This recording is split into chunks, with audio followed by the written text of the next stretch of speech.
There's a special episode of Happier at Home PRN coming up. You do not want to miss this. This is a pharmacy owner, fourth generation pharmacy owner who's active on social media. I'm not giving it away, but it's coming up right now. Don't wait. Turn up your volume or whatever you're doing, jogging, I don't know, driving. Keep your hands on the wheel. You will not want to miss this.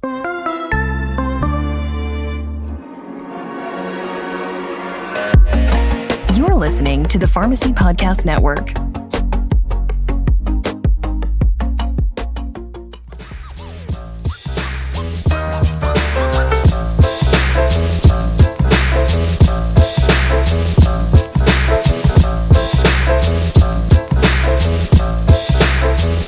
Ever since COVID, what we know to be the norm is rapidly changing. In order to adapt to this, your business must adjust and transform accordingly. For pharmacies, unlocking the profession's potential to improve patient care is where this opportunity lies. Today's product-focused role of the pharmacist calls for the industry to move toward clinical services. The focus will be on prevention over treatment, and care will happen in the home or community. As accessible and trusted healthcare personnel, pharmacists can play a big role. Happier at Home harnesses this opportunity by showing the benefits of expanding your pharmacy into home care services and how this is a recipe for success. Innovation and growth will help community pharmacies to continue to exist and thrive in the future. Debbie, we're back. This is Happier at Home PRN. This is one of my favorite podcasts because I get to listen to pharmacists. Every single one of the pharmacists that you bring onto this show is doing exactly what you had designed in order to impact the revenue, the cash-based ability, the growth in the community. The community needs this service. Debbie, I'm excited to have you back. I'm so excited to be here too. And I always look forward to talking with you and to talking with our guests. And this week, who we have is someone who I am inspired by. He is a great business mind. He's continuing on a legacy that his grandfather had started, and not becoming bogged down by just tradition. He's bringing tradition forward with what his family has created, but he's bringing it into present day and putting his own touch on everything. So by doing that, he is becoming, I have to say, a social media star. And I'm excited to introduce Thomas McDowell. He is a pharmacy owner, pharmacist, as Todd said, fourth generation pharmacy owner. And I'm happy to say one of our newest incredible franchisees of Happier at Home. So welcome, Thomas. I'm so glad that you joined us today. All right. Thanks for having me, Deb and Todd. Glad to be here. Welcome. So, I was really interested to learn about the background of the pharmacies and how they were started with your family and your interest and how you kind of came along that path to continue on in running that pharmacy. Yeah. So, fourth generation pharmacy, McDowell's in Scotland Neck, rural town, Eastern North Carolina. My great grandfather bought the pharmacy in 1922, and the pharmacy was built and has been continuously operated as an independent pharmacy since 1901. Wow. And so coming up on close to 125 years. And so my great grandfather ran it for many years, and then my grandfather took over. He graduated from pharmacy school in the 40s during World War II.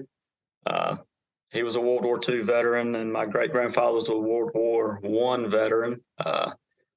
And then my father went to pharmacy school in the 80s and came back and took over. And then I decided, growing up in the pharmacy and seeing the impact that my father and grandfather had on patients in the community, and just how rewarding that profession seemed to be, especially in a small town. I decided that I was going to follow that same path and graduated from UNC. We're all UNC pharmacy grads, go Heels. So I couldn't go anywhere else. Didn't apply anywhere else. So and I graduated in 2016 and have been helping run the pharmacy since then. Great. Is your father still involved with the pharmacy? Yeah. So he's still working about every day. I don't think he could give it up, but so much. But try to give him a little flexibility here and there. But he loves helping patients, and he's still very involved and helps out regularly and is in there every day.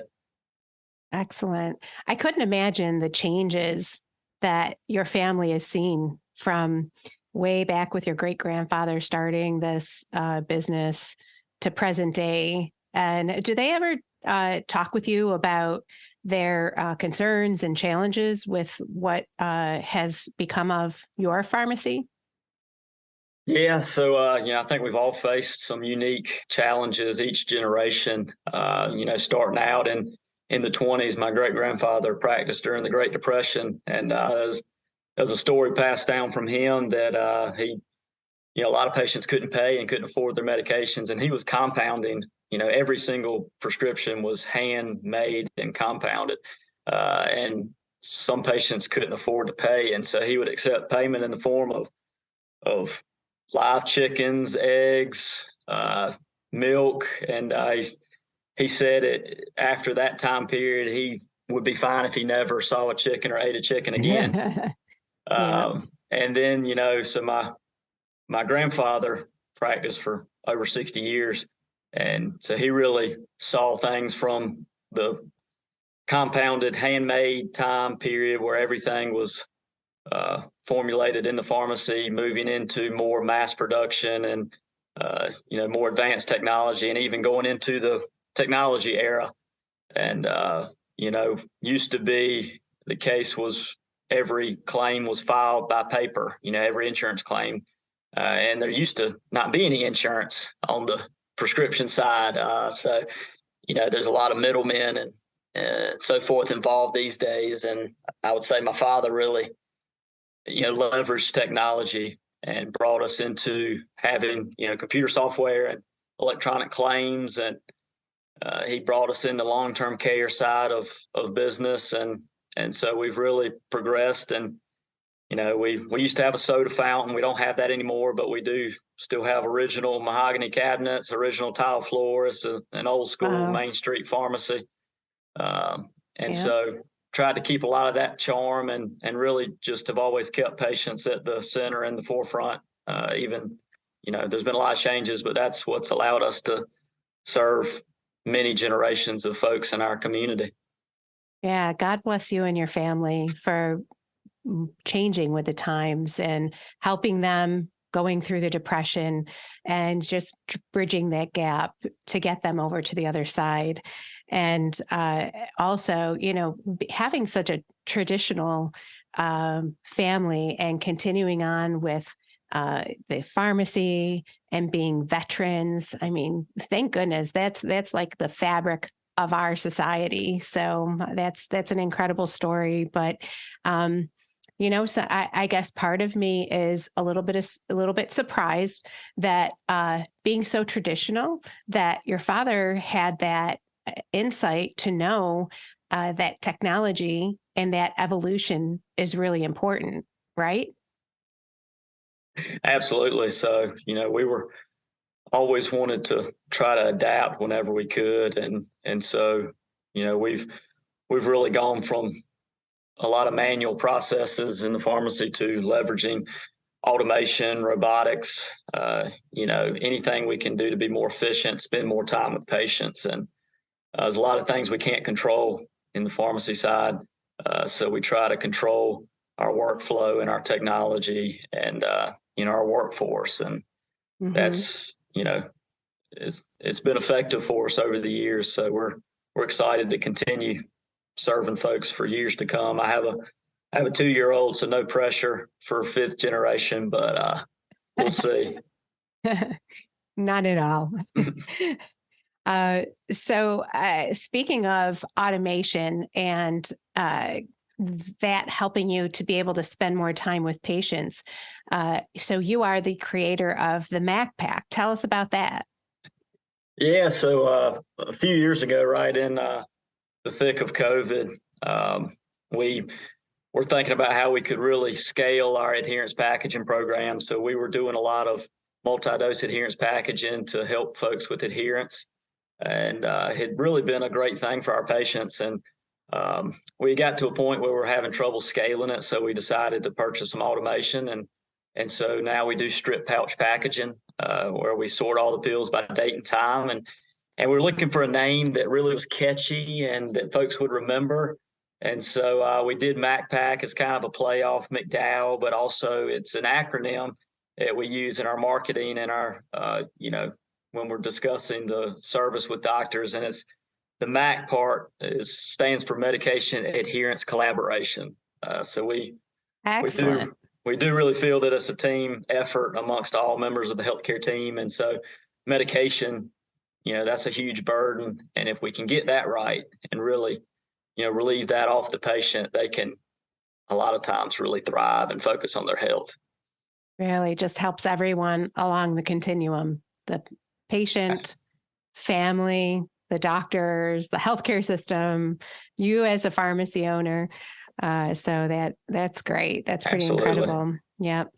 And, usually I like to talk about indications that you may have had in childhood that you were entrepreneurial or a leader, but I'm wondering if, because you saw your family, running this business and growing with technology, do you feel that you were born with that intrinsic leadership and entrepreneurial spirit, or do you feel that as someone growing up in this environment that your family really nurtured that and you kind of grew into it?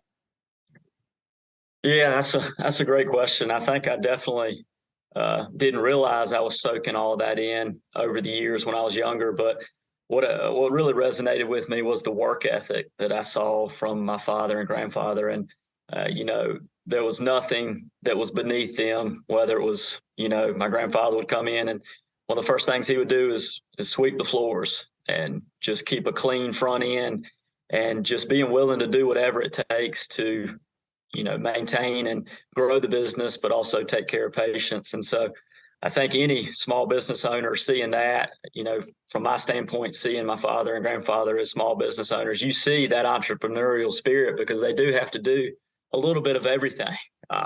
Right. And so I noticed that. And when I came back and have taken over, I've really, I feel a lot of pride with that opportunity. And so I want to keep the doors open.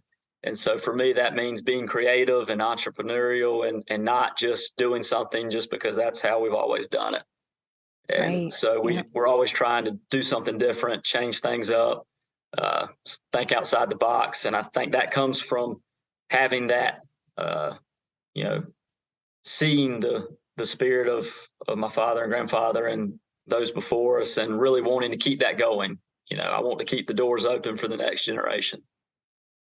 Right. And I, as a business owner and founder of Happier at Home, I saw the same thing with my children as they were growing up. They watched me struggle. They watched as I was excited when I got a new patient added to our schedule. And they lived it. They'd come home from school and say, "Hey, Mom, did you go on that assessment? Did you get that patient today?"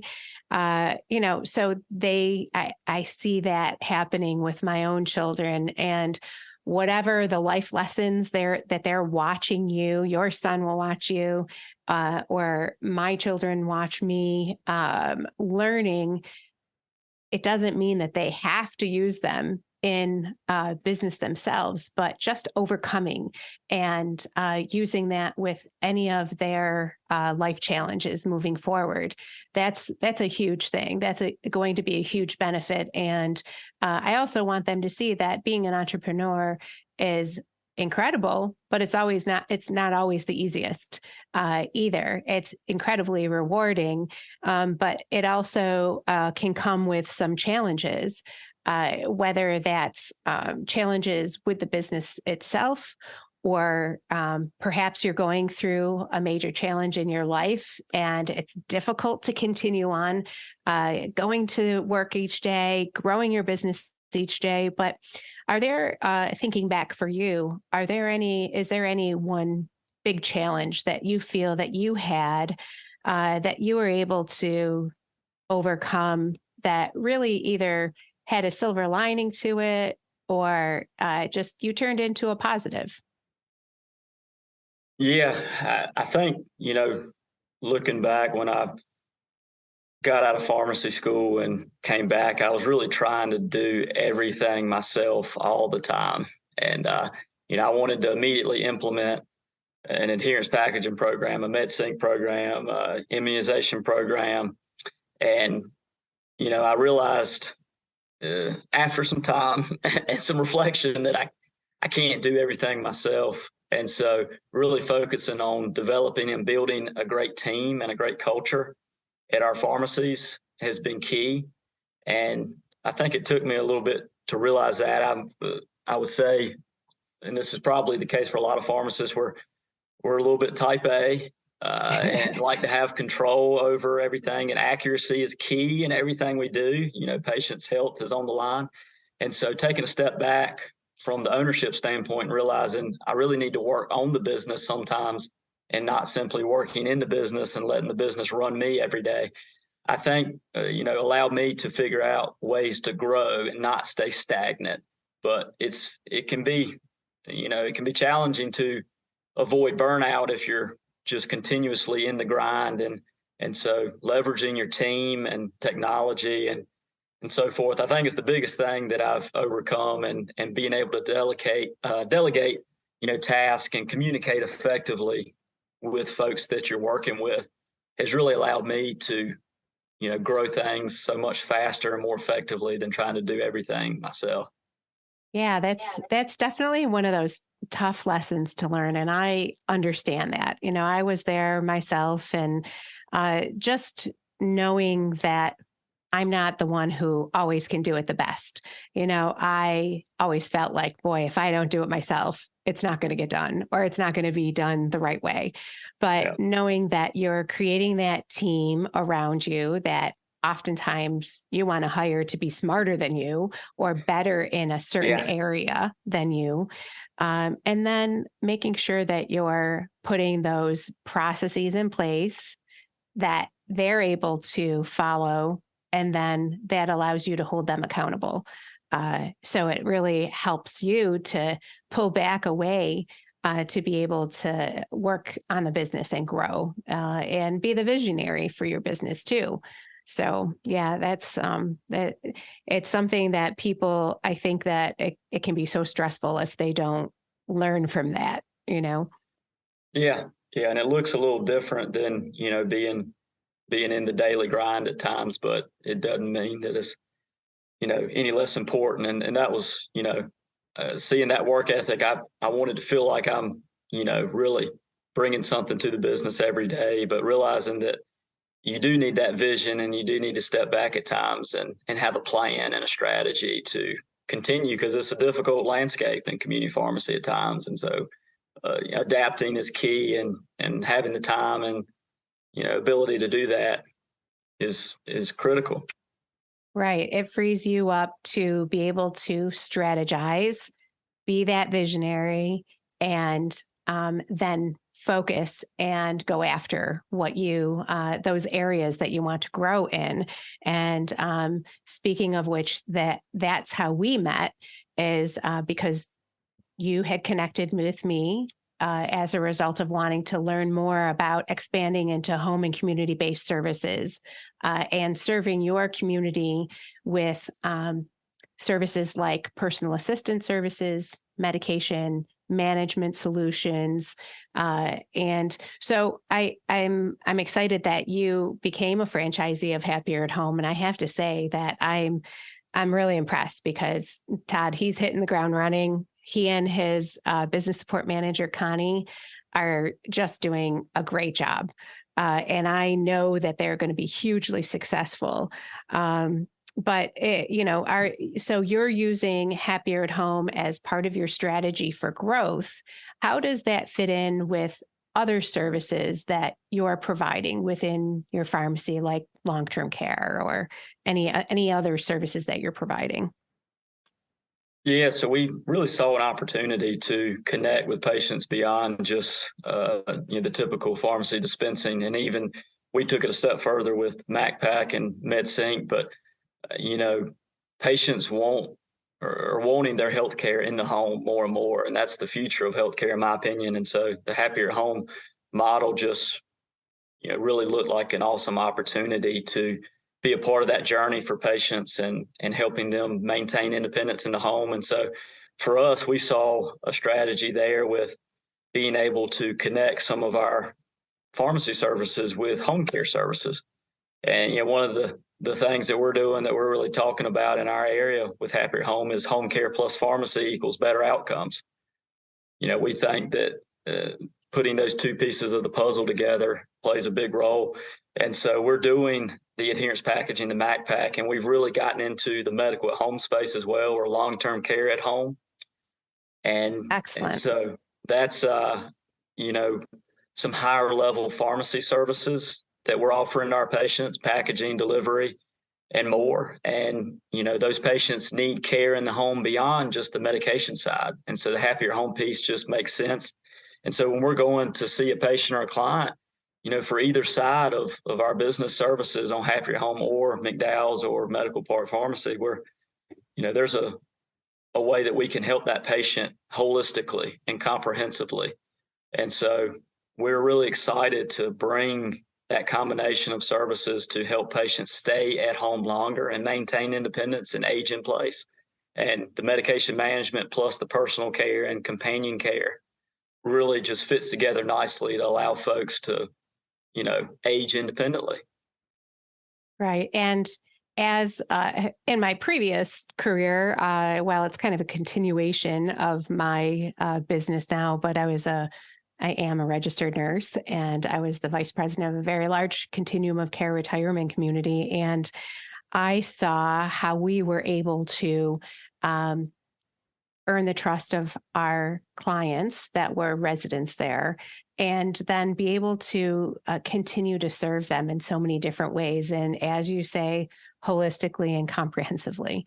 And so you are forward thinking, your family's forward thinking, and you're looking at ways that you could serve your community. And, they obviously have trust in your pharmacy.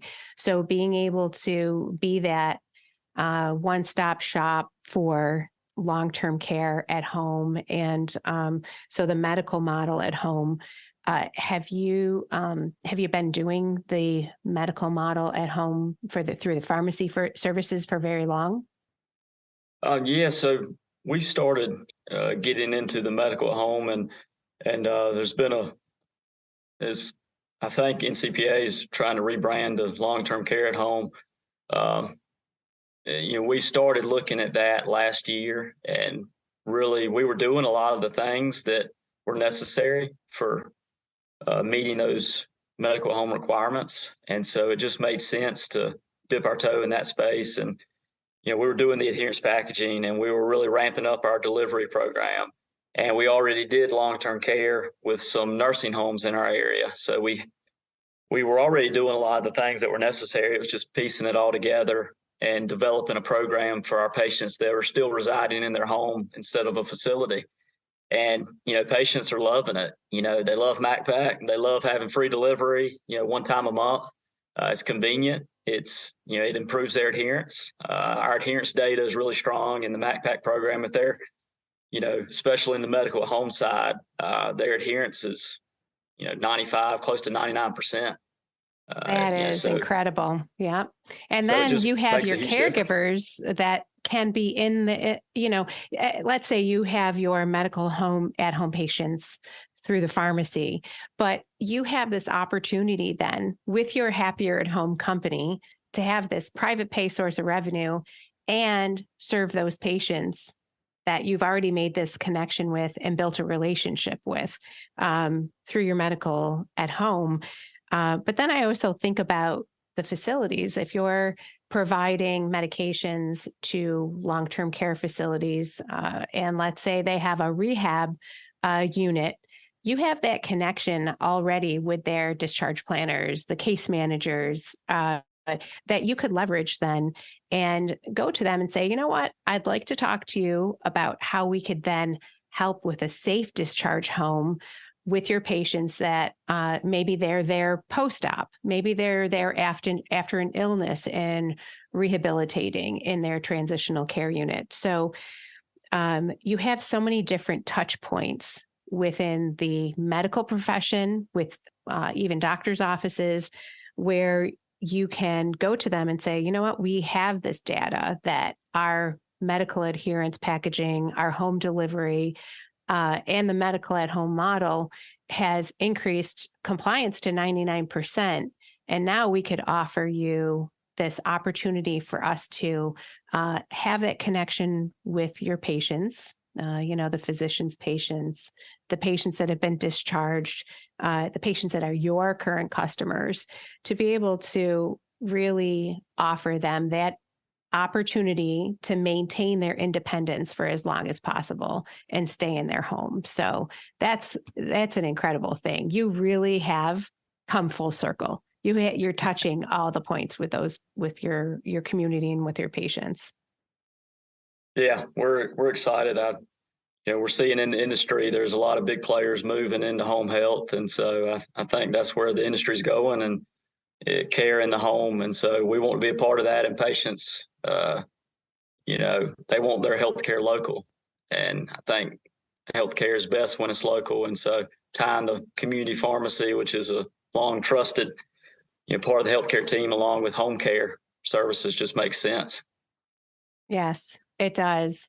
And, speaking of everything coming around and connecting and being forward thinking, I have to say that I started off this conversation talking about you being a social media star. Tell us about your TikTok handle. What do you do on TikTok, and how do you leverage that? Is that working well for you? Yeah. So we're putting ourselves out there for sure. And some people are watching for some reason or another. But we really try to be educational, informational, and just be a resource, in the community and beyond. And social media allows us to reach a bigger population. And so I just do the videos. My wife does all the editing and makes it look better. But we really always try to be active on social media, because that's where you can meet people out in the home virtually. They're on Facebook, they're on Instagram, and they're definitely on TikTok, and definitely the young folks. And I think that age group is, broadening out as well, and TikTok's becoming really popular. So we try to leverage that to, let folks know about us. Sometimes, people don't realize what a community business can offer, not just pharmacy, but any community business. And so that information is critical for them to take that step to support you. They know what they're going to get at some of the big box places, and a lot of times it's mediocrity, but they know what to expect. And so letting them know what they can expect on the local level, they usually want to do business with you, but they need to know what you have to offer, and they're not going to know unless you tell them. So. Right. And I love the connection. TikTok, I think of as typically a younger audience, but they're aging as well. And as you said, it is expanding into older demographic listening to it.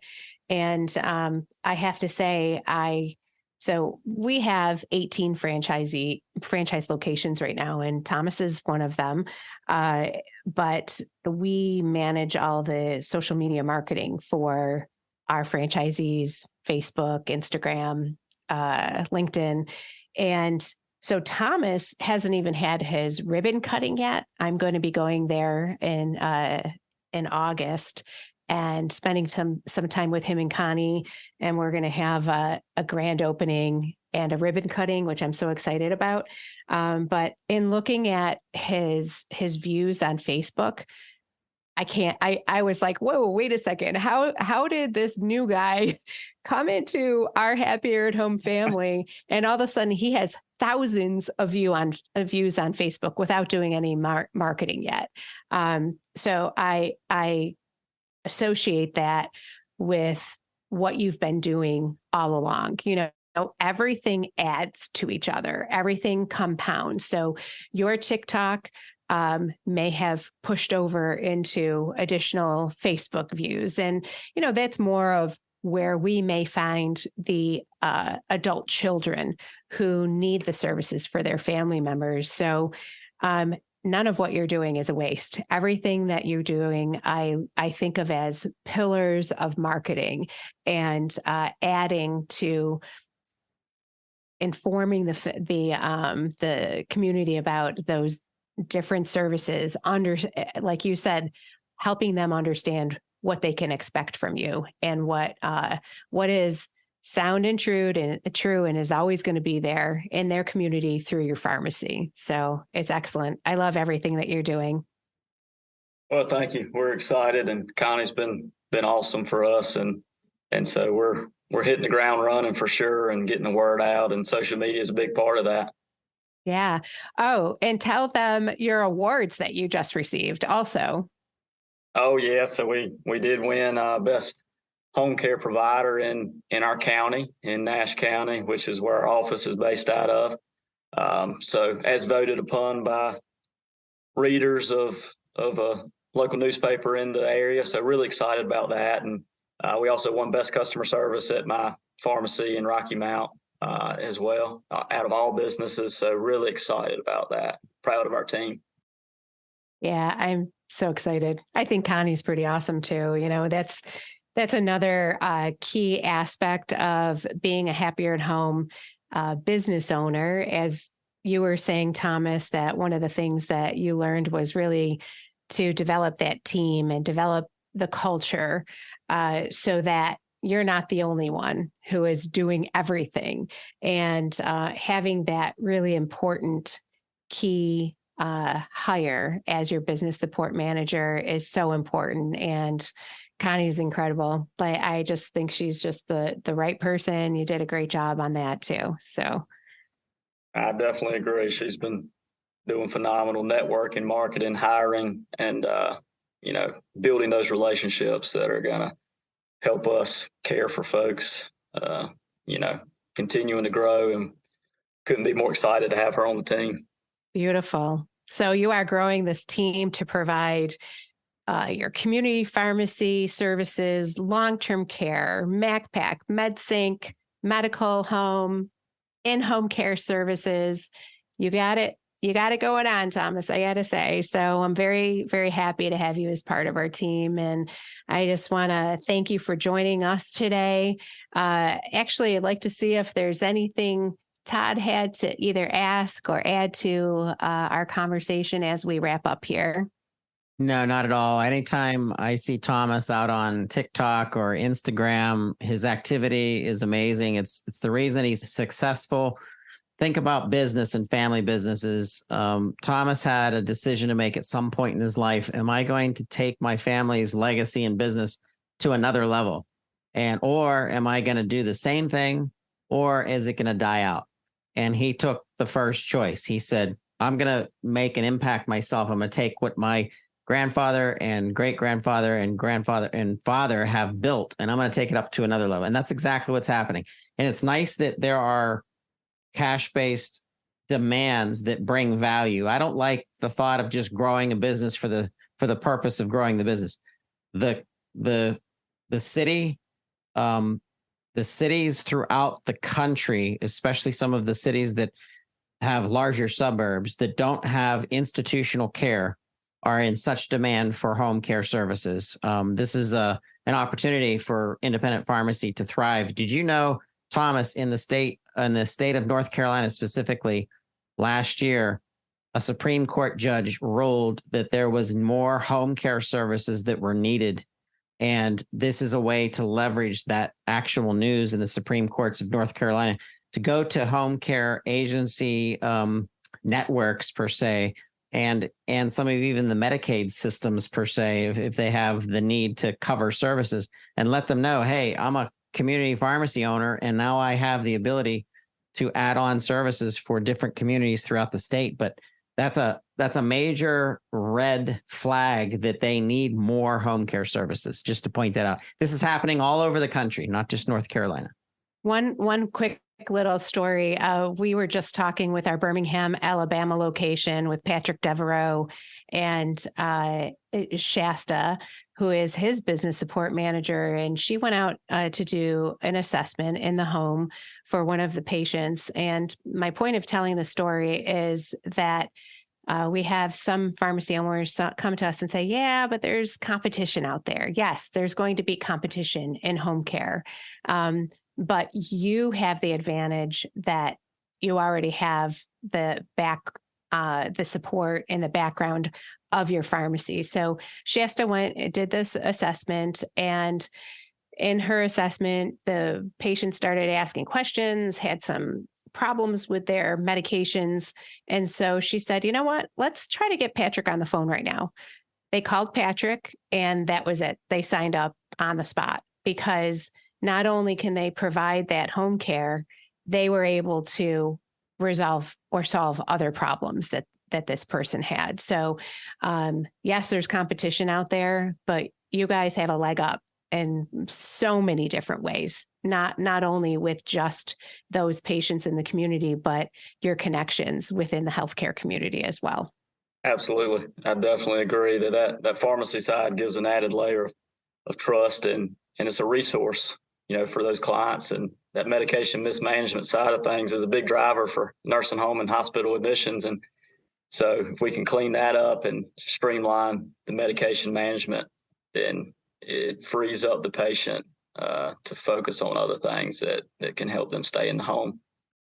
That's right. You guys can be part of the wave of the future. This is where it's going. So, all right. Well, I want to thank you both for joining me today. I think this was just we only scratched the surface of everything that you're doing. That's great, Thomas, but thank your entire family for us. I would really mean that from the bottom of my heart.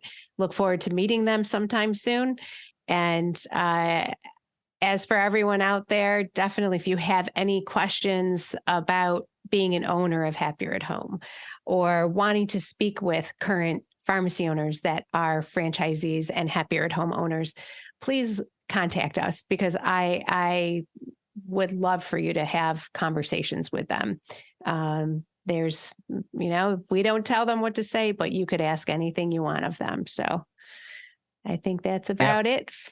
Yep. Your community needs Happier at Home, and they need it through a community pharmacy that is already trusted in your community. So I'm excited. Thank you so much, Thomas, for being here. And Debbie, as always, this has just been awesome. Yeah, that's another wrap. Thank you so much. Everyone have a great day.